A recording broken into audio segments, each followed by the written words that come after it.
Hello everyone, in this video we'll discuss about conversion of a rigid body into two-mass system without using a correction couple.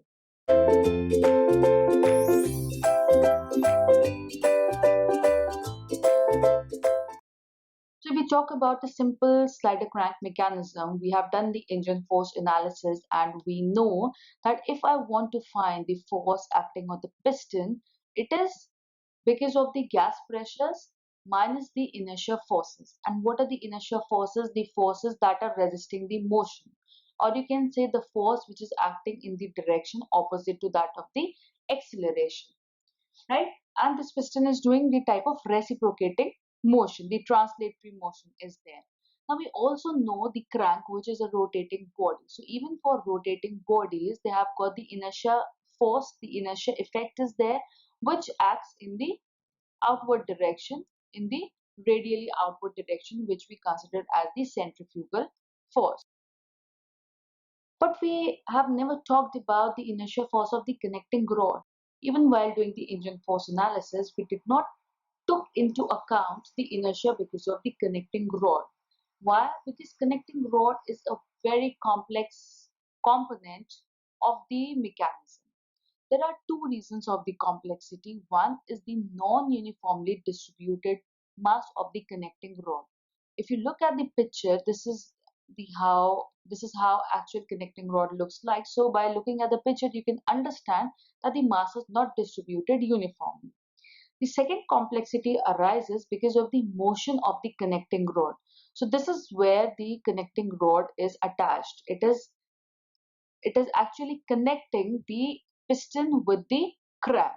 And if we look at the motion of these two components, the piston is having a reciprocating motion with some linear acceleration F, and the crank is having a rotating motion with some angular acceleration alpha. So you see, one end of the connecting rod is having this linear motion, the other end of the connecting rod is having this rotating motion. So this is again a very complex type of motion, and the connecting rod, it actually has a sort of oscillatory motion. Therefore, the inertia effect of the connecting rod cannot be calculated by using the simple measures. So to study the connecting rod, we use the dynamically equivalent system method. So in a dynamically equivalent system, let's assume that we have got a rigid body of some mass small m, and this body has some force acting in certain direction in such a way that it produces a linear acceleration about its center of mass g. And because the force is not passing through the center of mass, it will also have some angular acceleration, which is alpha, right? Now if you look at this rigid body, its mass is also not uniformly distributed. Plus, it has got two types of motion, the linear acceleration and the angular acceleration. So it is not easy to study this type of body. So what we do, we can replace this rigid body with a link, in such a way that it has got 2 point masses. Now the link is actually massless, and the placement of these two masses, let's in this case we have got this rigid link on which mass m1 and m2 are placed. So these masses are placed in such a way that they have the same motion as the rigid link was having when it was subjected to this force F. So we have to find out the conditions which should be satisfied in order to create a dynamically equivalent system. That means to replace a rigid body with 2 point masses connected by a link in such a way that whatever the effect of force was on the rigid body, the same effect is produced on this link having 2 point masses. So let's assume that if the mass of the rigid body is small m and we have replaced this rigid body with a link, a massless link having 2 point masses, let the first point mass be m1 at this point B and the second mass be at point D, which we are denoting by m2. And because we already discussed that while creating a dynamically equivalent system, the forces acting on the body, it should be same, and plus the effect of the force, that means the acceleration produced in the system, it should also be same. So what is the formula for force? It is mass into acceleration. So what is acceleration? It is F upon m for the rigid body. Now, in case of the second body or the dynamically equivalent system, F it has to be same. What are the total masses? It is m1 plus m2. And the acceleration produced, the linear acceleration is small f. So if we compare these two equations, we'll find out that for force to be same and the effect of force, that is for acceleration to be same, the condition that should be satisfied is m is equal to m1 plus m2.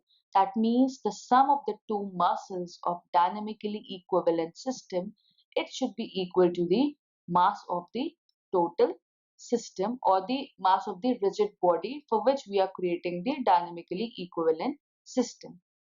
Now, because we know that the force on this rigid body is not passing through the center of mass, therefore it is having some angular acceleration alpha. So if we talk about the moment, it is force into the perpendicular distance, which is F into E, and it is also equal to the moment of inertia into angular acceleration. So the equation for angular acceleration becomes Fe upon I. Now we have already discussed that the F in both the systems has to be same, right? F has to be same. Therefore, E has to be same, right? What is E? E is actually the perpendicular distance of force from the center of mass.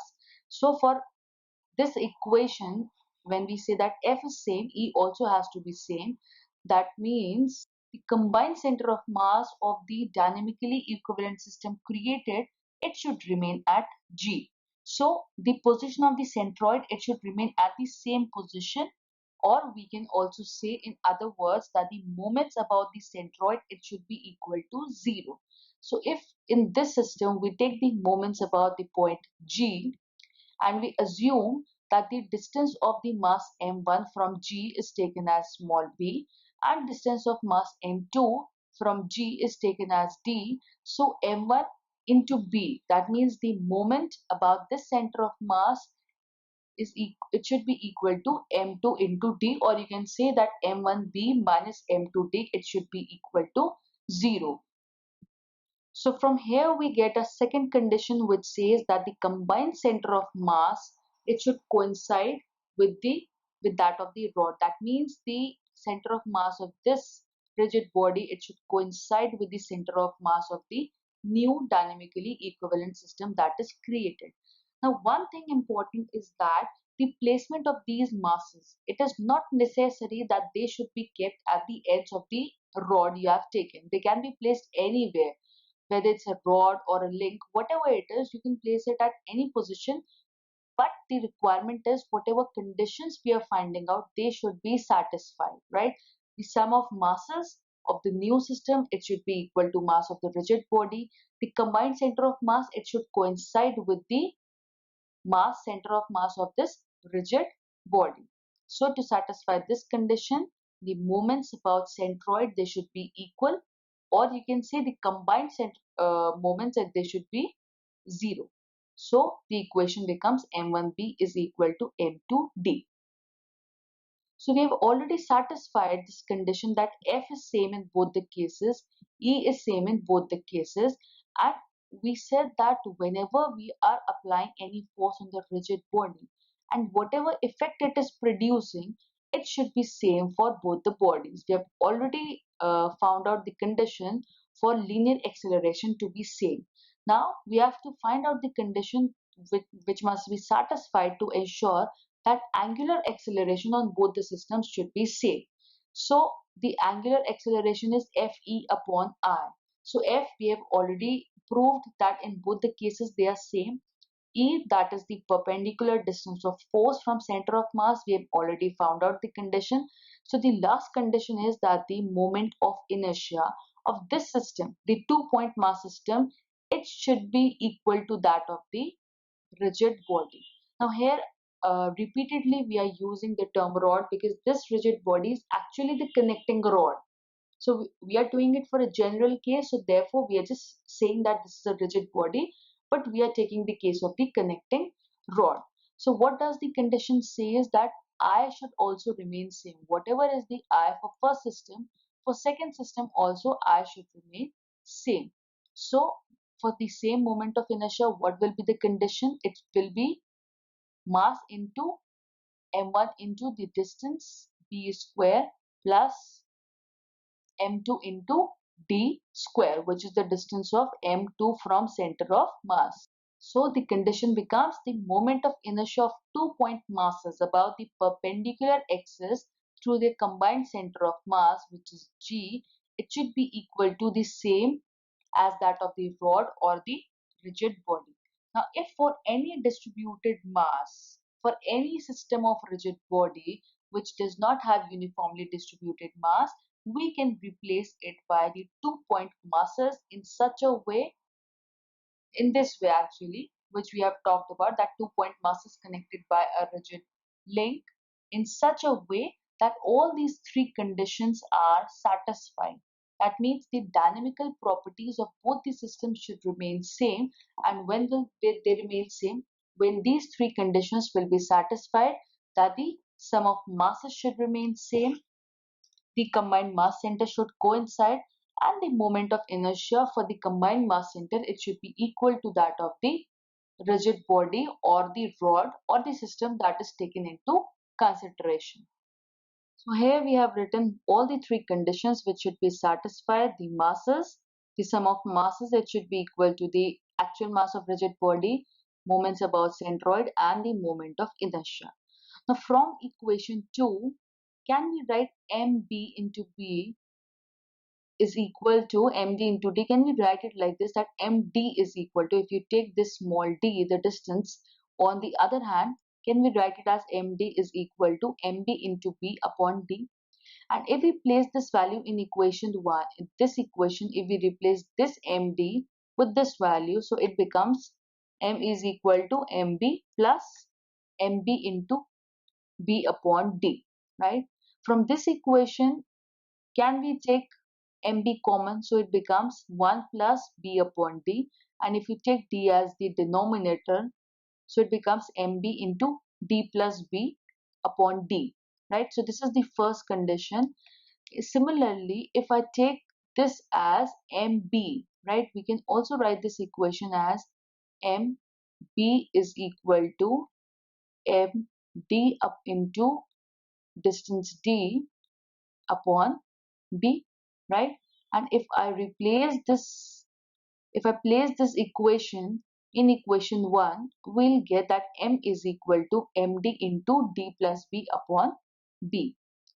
So from this equation, if I want to find the value of md, it becomes m into b upon b plus d, and mb becomes m into d upon b plus d. So this actually helps us in calculating for any system. If we want to find the masses md and mb, and if the length of the link is known and the distances, for the placement of masses from centroid is known, we can find the value of the masses, right? And we also know the third condition, which is for the moment of inertia. So in this, can we replace this mb with this value? We have already calculated md and mb. If we place these values, we get the equation as mbd, because here these b plus d common, they get cancelled out. So I becomes mbd, right? M is the mass of the rigid body, b is the distance of the first point mass or the point mass mb from centroid, is the distance of second mass from centroid. And what is I? I is the moment of inertia. So it is equal to mk square, which is k is the radius of gyration. So these m, they get cancelled out because they both are the masses of a rigid body. So the second condition that we get is k square is equal to b into d. So whatever we have discussed till now, that this is the connecting rod with quite complexities, that it cannot be taken into consideration as it is while doing the analysis of any system. So what we do, replace it with 2 point masses connected by a link, by a massless link, or we can say in other words that we are converting this connecting rod in a dynamically equivalent system. Therefore, if you see any diagram while doing the analysis, we always take this diagram. We do not take this diagram, right? We do not talk about these complexities because they'll make the analysis quite difficult.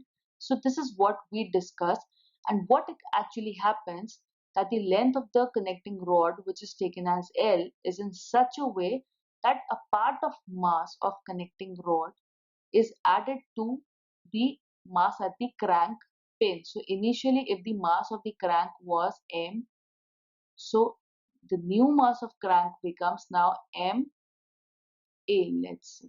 So Ma is what? The mass of the is the addition of the mass of the connecting rod after it is being converted into a dynamically equivalent system. And now the mass at point P, which is the gudgeon pin, if initially it was mass of, let's say, the reciprocating part, so the new mass becomes Mr plus MP. Because what we have done, we have reduced the connecting rod into a system with 2 point masses. So one part of the mass, it gets added to the crank pin, and the another or the remaining part of the connecting rod, or the small part you can say, it gets added to the gudgeon pin, or the pin which is connecting rod with that of the piston. And then we do the further analysis.